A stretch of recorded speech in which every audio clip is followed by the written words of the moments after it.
En Dende a Limia estrenamos sección Conversas ao Serán, un novo videopodcast onde falaremos con personas e personaxes da Limia.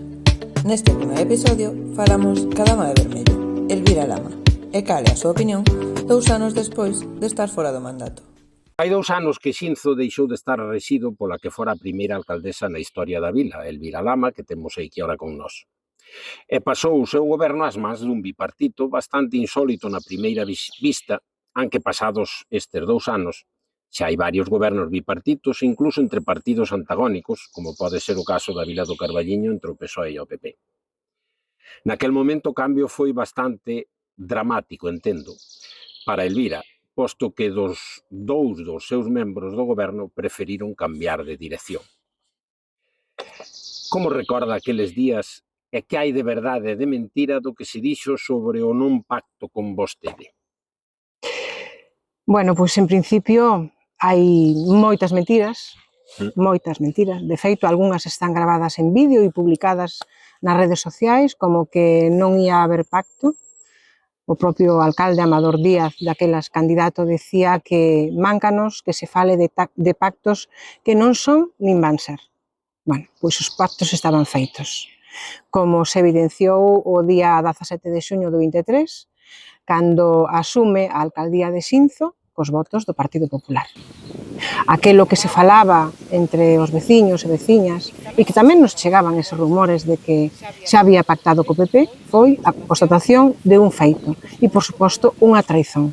Unha traizón á alcaldesa, á exalcaldesa, agora mesmo, aquel equipo de goberno cuatripartito e, sobre todo, unha traizón aos veciños e veciñas de Xinzo.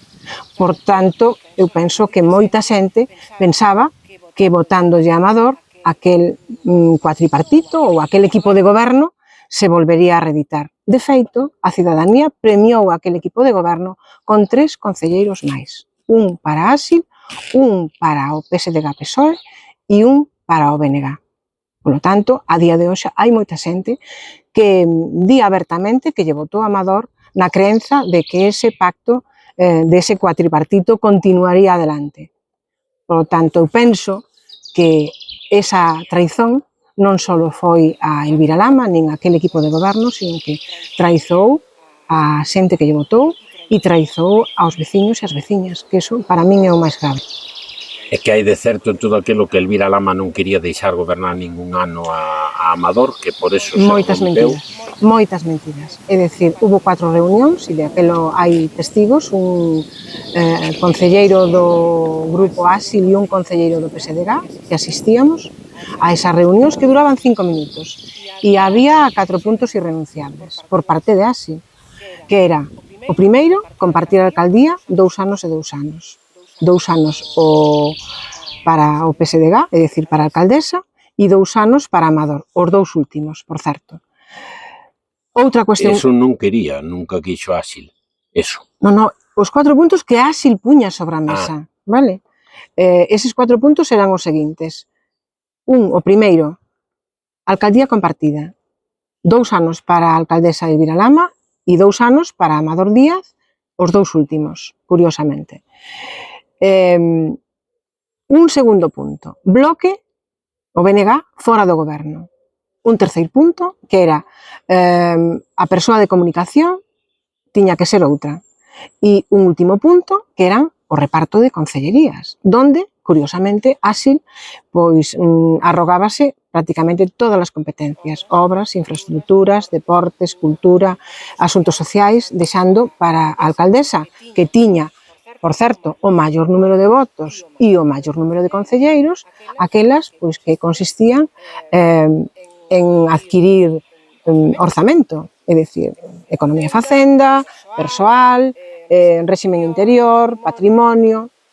Por lo tanto, todas aquelas premisas que puñan sobre a mesa non se podían atender, todas, no seu conxunto. Na primeira reunión teño que decir que é certo que eu non cedín a compartir a alcaldía, vale? Como digo, esas reunións 4 duraban 5 minutos. Na segunda xa cedía a compartir esa alcaldía, pero cuestionábamos que por que non podía estar o bloque dentro do goberno cando habíamos tido un goberno que funcionaba perfectamente. Era un tema persoal, cos membros do actual BNG, que, por certo, sino os dous concelleiros do BNG son da zona donde é natural o alcalde, eles sabrán o que teñen entre eles. E, por suposto, en cuanto ao gabinete de comunicación, eu permitime apuntar que os 2 anos que eu estuvera na alcaldía, que me ían permitir nomeala eu, e os 2 anos que eles estuveran no goberno, pois que eles nomearan o seu propio gabinete. Que non tiña problema ningún en repartir as concellerías, pero esas concellerías tiñan que ser equilibradas e todos os concelleiros tiñan que ter as súas propias competencias. Polo tanto, non hai nada que ocultar, esas foran as 4 reunións, na última déronseme largas, como quen dice, para unha última reunión que tería lugar o mércores, posto que ele tiña que consultar ca súa xente, a súa xente era a lista que presentaba a candidatura da alcaldía, e, bueno, onde eu sei que nesa reunión hubo un 50% e 50% que decían de pacto con el PSOE ou pacto con el PP. Daqueles polvos estes lodos, eu penso que tamén dependía moito de quen asumira a presidencia da Diputación de Ourense, como fora ese pacto ou non pacto de investidura e quen gobernara a Diputación de Ourense, e no momento que souberon que a Diputación de Ourense ia estar en mans do Partido Popular, apoiados neste caso por Democracia Ourensana, que prestou os votos para esa investidura, pois nese momento, por certo, venres 11:38 da noite, é dicir, a escasas horas do pleno de Constitución, foi cando recibín unha chamada de Amador Díaz dicíndome que, oye, malas noticias. E por que malas? Para el boas. Para min malas. El conseguiu todo o que pedía. El conseguiu todo o que pedía. Non, máis do que pedía. Non 2 anos, conseguiu 4 anos. Pero tamén un doble obxectivo, que era que o Partido Popular queríame ver fora da alcaldía de Xinzo. Por algo será. Bien. E despois, cal é a súa opinión dese bipartito, dese pacto, despois de 730 días? Pois a miña visión non é positiva e explico por qué. Non é positiva porque sei que, bueno, non se falan entre eles moitas veces. Un equipo de goberno ten que estar unido e polo menos remar todos na mesma dirección. Eu penso que hai falta cabeza que dirixa ese equipo e logo despois, pois, eu penso que tampouco hai un obxectivo común que os una. É dicir, un proxecto de futuro para este pobo, que é o que necesita Xinzo, gobernar para os veciños e para as veciñas. Sabemos que aí cada un anda o seu e que moitas veces pois non hai comunicación e así pois temos que a eventos que uns asisten, outros non acuden porque están uns ou están outros e lóxicamente pois o PP tamén está roto, a desbandada nun momento de cambio, nun momento de transición, en horas baixas, que necesita ter un referente e que eles sabrán buscar, lóxicamente, non lle vamos a buscar nós. Pero, como digo, un equipo de goberno que está deslavazado e un equipo de goberno pois, que non responde ás expectativas dos veciños e das veciñas, que a quen nos debemos e que son quenes nos elixen para estar aí. Debemos ter clara a súa opinión de cal nos falará despois, supoñemos, sobre o que non fixeron. Pero creemos que tamén algunhas cousas deberon facer ben, aínda ollos da oposición. Cales son para vostede as cousas positivas e proxectos que teñen levado a cabo este goberno? Positivos. Pois teño que recoñecer que moi poucos. Moi poucos, e explícome tamén por qué. Porque a día de hoxe non hai enriba da mesa do alcalde nin do equipo de goberno ningún proxecto de enxundia que saibamos que mereza a pena destacar. Agás, un suposto proxecto para a renovación da Praza de Abastos que está aí sin financiamento. Eu, cando levaba 2 anos de mandato e con unha pandemia mundial polo medio, con escasísimos recursos e con unha situación personal complicada, tiña xa enriba da mesa acordos e convenios asignados con outras administracións. Por certo, por exemplo, o entorno onde estamos agora mesmo en Trandeiras, ca Confederación Hidrográfica do Miño-Sil, para pôr en valor unhas canalizacións de augas e, de paso, poñer en valor un monumento que estaba nunha lista roxa e a puntos de esnaquizarse e derrubarse, donde prácticamente non se podía entrar por os riscos que podía correr cualquier visitante. tamén tiña enriba da mesa. Bueno, hoxe casi tampouco podemos entrar, non? Hoxe, polo que acabamos de ver, que logo despois comentaremos, casi que tampouco. Pero tamén tiña enriba da mesa xa unha memoria valorada e transmitida para ese proxecto de humanización da Nacional 525, que despois tamén falaremos, que curiosamente levou 5 anos con querir. E 5 anos de moitísimo e intenso traballo, donde sí é verdad que tamén estábamos nese cuatripartito cando se empezou e que vai haber a luz a partir do próximo 15 de xuño. Van empezar as obras e van a durar 12 meses. Pero ese proxecto longo, longo e difícil, me vas a permitir, fíxose nun tempo récord, cando outros proxectos similares levan moitísima máis tramitación e moitísimo máis tempo. Falaremos ao longo da entrevista. Fixeron unhas beirarrúas na Rúa 2 de Maio por importe de 205.000 euros con un plan da Diputación Provincial que sacamos adiante os socialistas, votando a favor dese plan que operou e asténdonos por primeira vez na historia da Diputación, asténdose o Partido Socialista para aqueles orzamentos que incluían ese plan que operou salir adiante. Por certo, fomos titular de prensa e de noticias na televisión a nivel nacional, pero sempre pensando nos intereses da provincia, porque aquelo supoñía un reparto equitativo e xusto en función dunhos criterios e dunhos parámetros que ten a Federación Española de Municipios e Provincias para un reparto dos fondos, que chegamos a este momento en un reparto que está perto dos 28 millóns de euros aos concellos, por igual, con independencia do cor político do seu alcalde ou da súa alcaldesa. Penso que iso tamén é importante. Por certo, unhas beirarrúas que xa tiñamos a memoria enriba da mesa. Traballouse moitísimo nese cuatripartito. E agora o equipo de goberno de Amador Díaz o que está materializando e executando todo aquilo que esta alcaldesa deixou conveniado e que deixou enriba da mesa con financiación. Ou, polo menos, moitas das cousas con memorias e proxectos feitos. Por certo, tamén teño que engadir que daquelas tamén asinei en plena pandemia o proxecto de derrube da presa de Gudín, conveniado ca Diputación Provincial, ca Confederación Hidrográfica. Un proxecto no que o Concello de Xinzo tiña que poñer o 20%. E a Confederación facía o proxecto e aportaba o 80%. Están as obras rematadas e non sei se xa entregadas no Concello. E se acaban de executar fai escasos 6 meses. Falta o plan Urbe.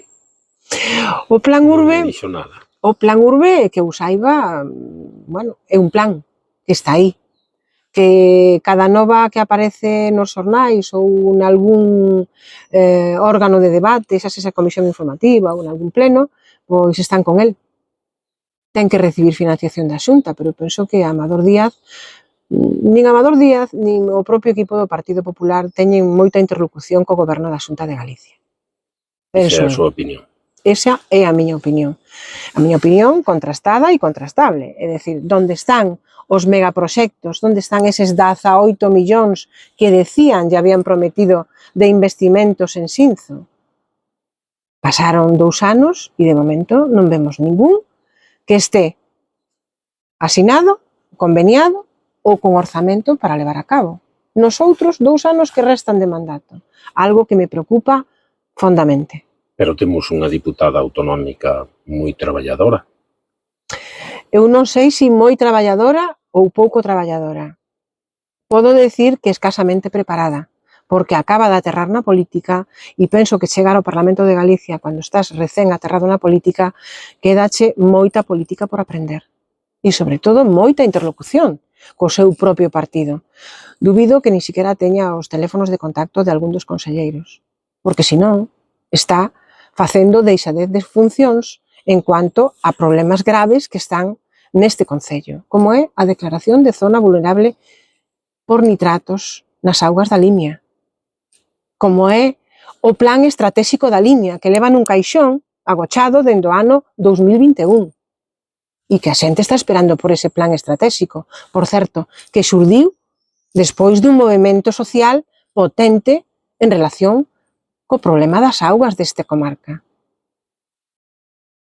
Problema das augas que neste mesmo momento, dentro de 4 días, se xulgará no Tribunal Superior de Xusticia de Galicia, Do o cual día 13. eu me alegro que se dera por parte dos veciños das Conchas ese paso importante, porque dentro do ano 16 se ven denunciado, e seguramente antes, como está o embalse das Conchas e como están as nosas augas, tanto as superficiais como as soterradas, que, si cabe, é máis preocupante. Como está o acuífero, un dos acuíferos máis grandes que temos na Península Ibérica e quizás en Europa, é o acuífero da Limia. E como temos ese acuífero por culpa pois de malas praxis, non de ayer, de onte, nin de antronte, nin de fai 10 anos, non, de fai décadas, dunha historia desta comarca vencellada principalmente a unha agricultura e unha gandeiría intensiva, pero tamén vencellada a unha mala depuración das augas.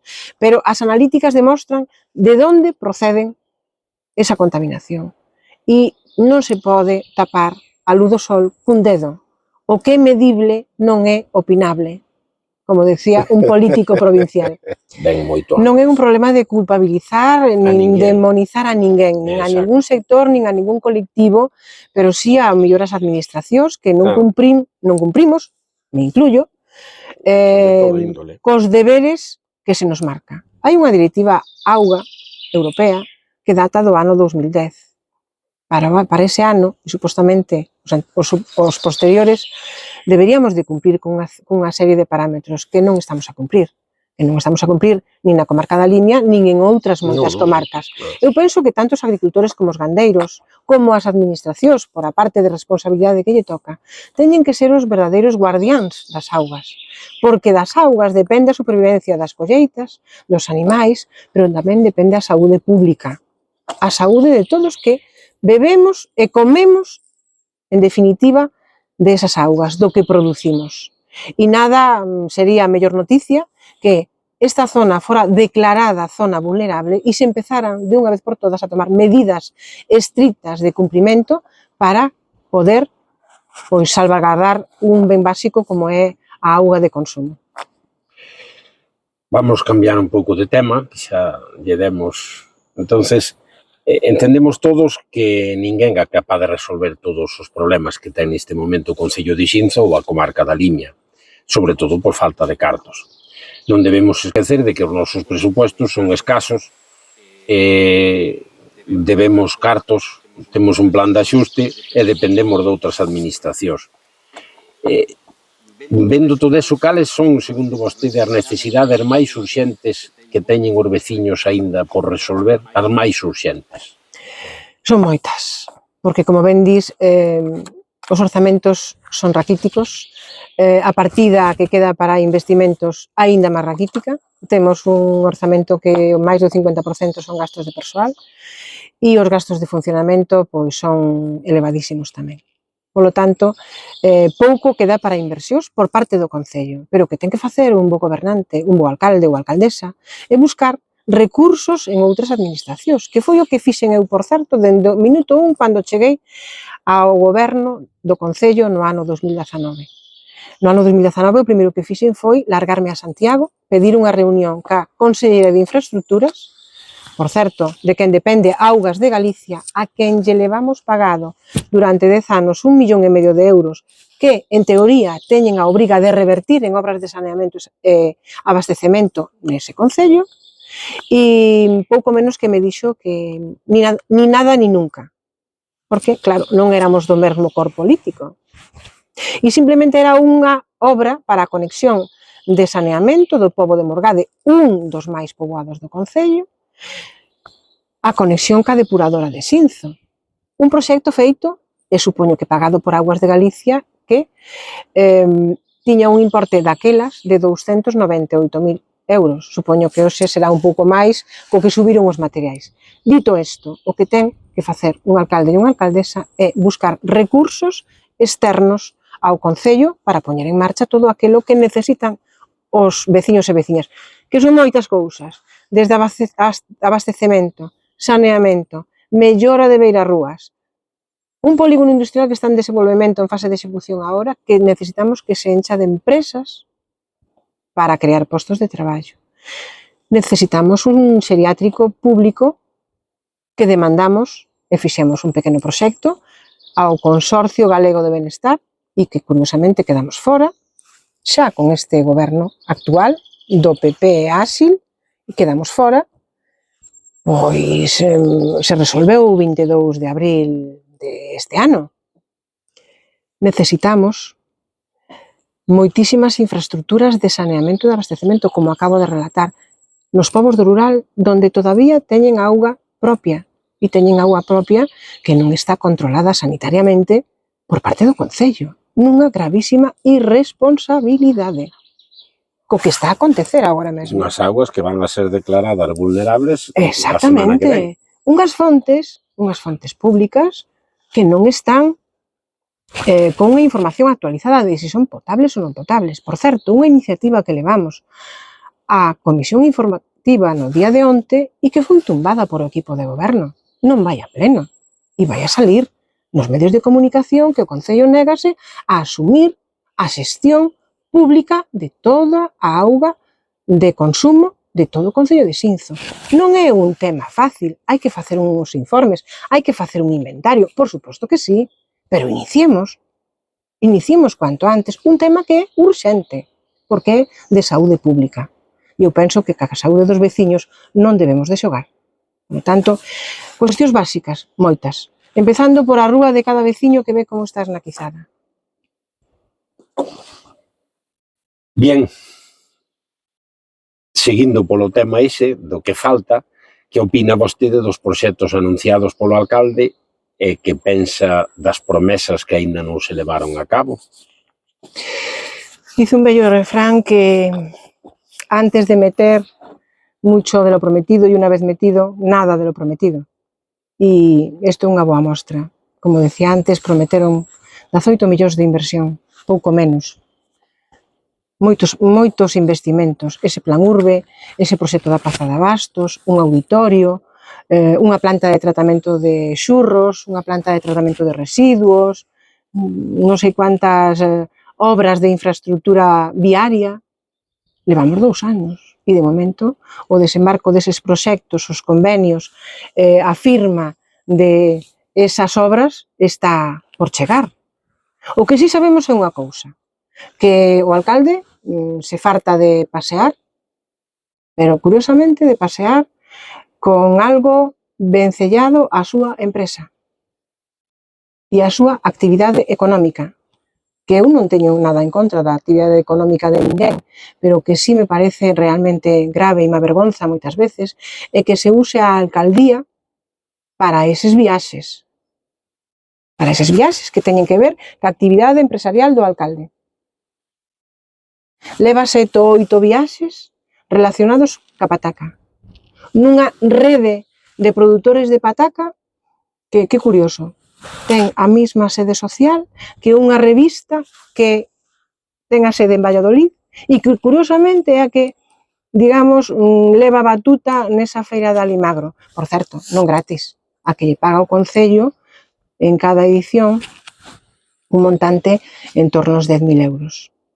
Esa é a gran actividade do alcalde. Preocúpame, por exemplo, que o alcalde non se teña reunido con ningún ministro, pero é máis, non ten ningunha interlocución co goberno central. Cousa que sí tiña a alcaldesa Elvira Lama, pero non ten tampouco ningunha interlocución cos seus amigos que gobernan na Xunta de Galicia. Quantas reunións de cuantos conselleiros leva tido o alcalde de Xinzo ou os seus socios do PP para algún proxecto de investimento que merezca a pena mencionar en Xinzo? Que eu saiba, de momento ningún. E iso é o que realmente me preocupa, que dentro de 2 anos vai a quedar pois un mandato de terra queimada, donde os que veñan despois que apanden cas consecuencias de que eu agora estou facendo todo aquilo que se conseguiu durante o mandato 19-23, do que tanto o alcalde como o concelleiro de obras formaban parte, vale? Formaban parte, pero cada un tiña a súa responsabilidade e a súa área. E moitas veces a alcaldesa era mal agradecida cando, despois de moitos intentos dos veciños por poñerse en contacto co alcalde, sin recibir resposta, acudía a alcaldesa e entonces sí, non te metas en o mío. Vamos rematando xa. E, claro, lóxicamente é imprescindible falar do gran proxecto do seu mandato, a humanización da Avenida de Ourense de Madrid, que todos venden que cambiará totalmente Xinzo e que vostede se atribuye ao 100%, pero que outros afirman que eles tamén estaban con vostede gobernando e que polo menos lle corresponde polo menos o 50%. Fálenos vostede dese tema. Pois é certo que vai ser un proxecto transformador e do que me sinto especialmente orgullosa, personalmente, como alcaldesa e personalmente como grupo de goberno do PSDG-PSOE, que sí tiña interlocución con Madrid. É certo que a través dunha orde ministerial ese tramo da principal vía de Xinzo vai a pasar a titularidade municipal unha vez que rematen as obras, pero hai moito traballo detrás. E eu entendo que se vai executar durante este mandato e que todos queren ser a pai da criatura e se van a intentar colgar esa medalla. Pero máis só pode haber unha. No, pero nai só pode haber unha e a nai é Elvira Lama e eu penso que tanto os veciños de Xinzo como de cualquier parte de Galicia e de España saben que ese proxecto viu a luz gracias á insistencia, ao traballo, á dedicación, a multitud de chamadas, de viaxes, en comunicación constante co director xeral de carreteras a quen lle agradecín públicamente o día esta última presentación e tamén ao xefe de demarcación en Galicia, ao director xeral de carreteras Juan Pedro Palomino e ao director o xefe de demarcación en Galicia Ángel del Río, igual que a Álvaro Freiría Guiar de demarcación de Ourense, o interese demostrado e moitas veces pedíndolle casi disculpas por a insistencia desta alcaldesa que vía telefónica ou a través de WhatsApp estaba constantemente que hai de lo mío, como vai o proxecto, que pasos se están a dar e teño que recoñecer públicamente que tamén usei o teléfono do ministro Óscar Puente. Cando vía o ano pasado que podía correr risco ese proxecto, púxeme en contacto e me responderon o mismo día dicindo que lóxicamente ese proxecto estaba en mans do director xeral e que iba a salir sí ou sí e que se iba a licitar como así foi, cos tempos que marca a legislación, lóxicamente, e estou especialmente orgullosa de traballar por e para os veciños e por e para ese proxecto. E como lle dixen fai xa ano e medio a un exalcalde, vai a salir sí ou sí, porque eu vou a poñer todo o empeño posible. Polo tanto, pais pode haber moitos, pero mai só hai unha que é Elvira Lama. Con isto quero dicir que dende a oposición tamén se pode facer moitísima labor, pero a min o que me interesa é estar na alcaldía, gobernar por e para os veciños, mellorar a súa calidade de vida, algo que, como vemos, non está a acontecer co actual grupo de goberno nin co actual alcalde, porque, bueno, as probas me remito. É que prepara Elvira Lama nestes 2 anos para recuperar outra vez a alcaldía. Eu penso que estar en contacto ca xente e recoller as súas demandas, como xa estamos a facer, visitando os povos do rural, pero tamén o centro da vila, onde a xente nos fai chegar as súas inquedanzas e tamén o seu cabreo, porque as cousas non están a suceder como prometeron que iban a suceder, porque en teoría, cualquier alcalde ou alcaldesa ven para mudar todo e melloralo, sobre todo para melloralo. E o que se palpa na rúa e entre a xente de distintas idades é que aquí todo está con un desleixo, con unha desidia e con un non querer atender a problemática diaria, que, por certo, a intendencia é a que están levando a cabo, nin máis nin menos. Sabemos que lle faltan recursos, que lle falta persoal, como podemos observar incluso neste entorno. Pero, bueno, eles viñan a mellorar todo eso. Eles mudaron de compañeiros de viaxe, deixaron o Partido Socialista para deitarse en mans do Partido Popular, supostamente porque iba a haber un cambio radical. Ese cambio radical non se está producindo. Nos, como digo, quédanos 2 anos na oposición e traballaremos arreo, con propostas constructivas, pero tamén denunciando aquilo que non se está a facer e que nos fan chegar os veciños e veciñas, que, por suposto, son moitas as queixas que recibimos cada día e cada semana. Quere falar de aquí de Trandeiras un pouquiño para rematar? Pois sí, quero falar de Trandeiras porque, bueno, Trandeiras foi un proxecto maravilloso que puxo en valor este entorno, este edificio e esta xoia arquitectónica propiedade do Concello de Xinzo, nunha colaboración 90% con Federación Hidrográfica, 10% con Concello de Xinzo, un investimento de casi 800.000 euros na primeira fase e que cando visitou o presidente da Confederación o 13 de marzo do ano pasado, cando remataban as obras, me preguntou se víamos necesario ou prudente pois facer a segunda fase e, lóxicamente, eu lle dixen que sí. Que, ainda que eu non estuvera gobernando, nós íbamos a meter unha iniciativa, como así fixemos, en abril do 23, demandando ao equipo de goberno que iniciara todos os trámites o máis urxente posible para demandar a Confederación a segunda fase. Ese convenio asinouse en abril deste ano por un importe de 920.000 euros entre o actual alcalde e a Confederación Hidrográfica, pero a iniciativa partiu do Partido Socialista.